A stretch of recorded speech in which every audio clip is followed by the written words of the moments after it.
Hello, Greg from Balloon Market here, and welcome to BMTV. This week I want to start with a big thank you. Now, we're going to talk about Halloween because it's coming up. And so I went back and I looked at last year's show about this time of year. And I started with a thank you last year, and I said, thank you, we've just hit 2,000 subscribers. Well, this year we've hit 7,500 subscribers. So a big thank you to everybody that has subscribed to us in the last year. I really appreciate it. I'm absolutely humbled that so many people subscribe to us. And we're told all the time that it's really helping your businesses. So I'm so glad that we are helping you grow. And thank you for letting us know. And thank you to all you subscribers. If you've not subscribed, if you subscribe, there's a button somewhere down below if you're on your mobile or your computer. And that just means you'll be the first to know about these shows when they are put live. We put them live on YouTube first before we send out emails and put them on Facebook. So there you go. Right.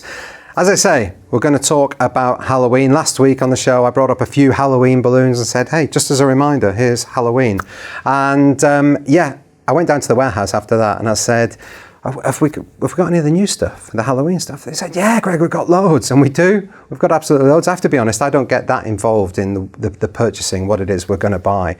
So I was down there, I was shocked. And I think it's just the demand is there. We're just growing. Halloween is growing every year. It's a £330 million a year part of the industry. So just for one day, £330 million. It's worthwhile doing something to do with Halloween just to get a cut of that 330 million. So it is growing. We see it growing. And personally, I see it growing as well because I think it's growing because people are having parties, corporate parties, private parties, but also the trick-or-treating. We're lucky because where we live, people come from other places to go trick-or-treating. There's a lot of houses with a lot of families and people just come there because it's easy, it's safe, etc. And I see it every year. People are getting more and more into it. The people that are walking around trick-or-treating, they're dressing up more. The parents are dressing up, they're putting makeup on. And the people that are dressing their houses, they are really, I think it's a bit like Christmas lights. You know, people are competing, neighbours are competing, and people are just getting bigger and bigger and bigger with sound effects and things that move and lights and all sorts of stuff for Halloween. And quite often these people don't even have any children living with them. Their children have left and gone to university or whatever, and they are just doing it for the people that do come trick-or-treating. So we're seeing it personally, the number of people out there doing it and the effort that people are putting into doing it. We're seeing it more and more every year. So we will talk about some of the stuff that we are stocking and some of the new stuff. However, did you know where Halloween came from? Well, based on my research that I did this morning on the internet, big fat disclaimer, Halloween came originally, it was a pre-Christian celebration called Samhain or Charmaine, S-A-M-H-A-I-N. And it was to mark the end of the summer, and also it's when the souls of the dead crossed over and walked among us. However, there's also then later a Christian celebration of Hallowmass, and that was the 1st of November. And over the years, Halloween, Samhain, they've combined to form Halloween. So that is where it comes from. What happened to Guy Fawkes Night? You never see kids out there with a guy saying, penny for the guy, mister. I used to like that. Penny for the guy, mister. You give them £1 and then they complain, it's only £1. And you give them a penny. Ooh, they didn't like that. But yeah, they seem to have gone. You know, a memory of Guy Fawkes Night, going off at a tangent a little bit here. In the north, we used to have bonfire night, Guy Fawkes Night, burn the guy and all the rest of it. And occasionally fireworks. But it was the black peas. You used to get black peas in a little cup because it was freezing, 5th of November. Black peas in a cup. I don't know if you had... Did you have that? Did you have black peas? No, Rob didn't have black peas. Maybe it's just a northern thing. Although you're from the north, I would have thought... Anyway. But yeah, I missed that. Anyway, back to Halloween. Yes, we do have a lot of new Halloween stuff. So over here, this is not new. This is the Witch's Head from Qualitex. Now, again, looking back at what we did, it was actually 2 years ago. Mark Drury from Qualitex came in, and we think it is the very first how-to show that he did here on BMTV. So we'll put the link down below and you can go and have a look at that and maybe make some of those and sell those at Halloween. But that was the head that we used to top that. And then these sitting balloons from Amscan, they are so popular. It obviously started with the sitting elf and the sitting Santa. And last week I showed you the new sitting baby. And we've got the sitting witch now. She's green. She looks quite friendly. She doesn't look scary. She's quite friendly. So they're crazy. We've got the sitting skeleton that I showed you last year as well. Here's some of the bubble balloons. Here's the pumpkin one from Qualitex. The bubble balloons are great. They stay inflated for a lot longer than other balloons. And so they're great for window displays if you're a retailer and you want to create a long-lasting window display. Got a couple of others. I've just grabbed a few. We've got a lot more of all of these sort of things. I've actually got a box full of stock over there that wouldn't fit on the table, and I still hadn't brought up everything we're stocking. So there's a lot. But if you want to see everything, just head over to the website, balloonmarket.co.uk, big banner that says Halloween. Click on that and you'll see everything. I really like this spider web bubble there. I know some people put high float inside balloons. I think that's inside the latex balloons and create spider webs. Maybe we should do a BMTV balloon basics about that maybe. But the spider web there, and that also matches over here with a table cover from Unique. Now they're suggesting here that the spider web table cover goes over a plain table cover so that you can see it. So they've suggested an orange one there. I guess you could use lime green, you could use any sort of light colour so that you can see the black of the spider web. Oh, I've also got these, again, didn't fit on the table. Spider web gift bags, so you just put sweets or whatever you like in there, and it's got the little taggy things to seal it. And we've got those ones over there as well. They are the skeleton hand, same sort of thing. You can put just sweets in there and it comes with the little tags.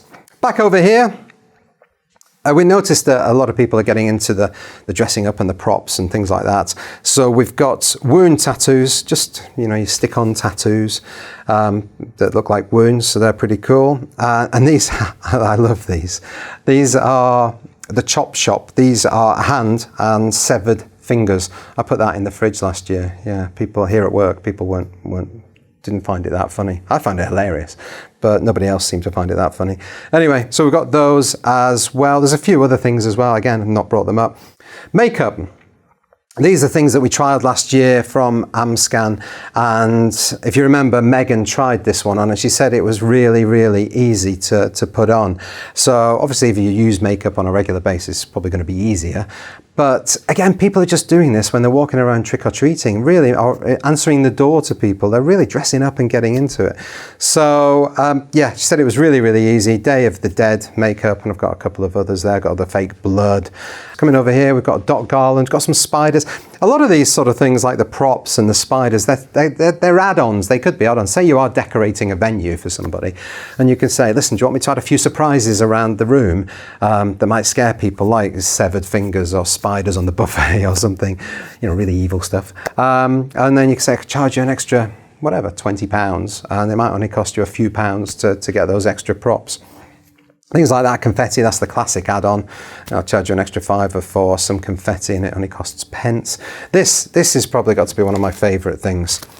This is 50 feet of caution tape. So it's a bit like the tape you see on crime programmes where you've got the crime scene tape. It's a bit like that, but it says beware on it, and there's 50 feet of it, so you could put that around the front of your house if you're having a party or even just welcoming trick-or-treaters. These are brilliant. These are pumpkins, obviously. I like these because they're so easy. I'm a big fan of anything easy. And they're just the honeycomb balls. They come flat. They're all three in one pack. Come flat, put them round, they stick together easy. They've got the little sort of string tab at the top so you can attach that and hang them down, or you can just place them in a window or decorating a room or whatever. But I think these are great for, there's trick-or-treat etiquette. So if somebody's decorated their house and they've got pumpkins or some sign that they are celebrating Halloween, then trick-or-treaters more than welcome. If somebody's parked their car down the road, off their drive, turned all the lights off at the front of the house and they're in the conservatory watching EastEnders, they're probably not interested. So don't waste your time on those houses. Go to the houses that, go to your hot leads. You want to go to the houses that are yeah, celebrating, and you'll get lots and lots of sweets there. That's the one thing I don't like about it. The girls come back with so many sweets. It's terrible. What else? Some Orbs balloons. I've got an Orbs balloon here. It's the Happy Halloween one. I wanted to do these two, but Rob said no, because they're white and they don't work too well on the white background. That's a great one. Nightmare Before Christmas. It's a bit scary. So I like the Orbs balloons. They stay inflated for longer than foil balloons as well, similar to the bubbles. Few of the Qualatex foils, a couple of 18-inch, and we've got the classic witch in a cauldron shape. And talking of Qualatex, the latex, if you're decorating, they've really got some interesting latex now. This scary skull one, it's actually called Halloween Haunted Skull. And it is actually quite a scary looking skull. Really like those. We've also got some retail packs. So these can be used, say you are only doing a couple of bunches of balloons, you only need 3 balloons each. If you wanted to take the risk, you could just buy a pack of 6. But these are good retail packs as well. So anybody coming in just decorating their house themselves, then you've got the retail packs here. There's also the unique retail packs. You probably wouldn't want to use these balloons if you are creating decorations yourself. They're only 9-inch balloons. They wouldn't float for very long, inflated with helium. And these are ideal though for retailers when you do want to sell them to somebody that's decorating the house themselves. So that's some of what we've got. But this is such a big part, just a big day for our industry. You really want to be making the most of it. So that and Valentine's Day, obviously. So yeah, we've gone and have a look on the website. Just click on the big Halloween banner and you will be able to have a look and see what else we have. Right, that's it from me this week. Question of the week. For those of you that have been trick-or-treating anywhere in the world, what is the best trick-or-treat experience you have ever had? Leave your comments down below on Facebook and on YouTube. Thank you for watching. Thank you for subscribing. See you soon. Bye.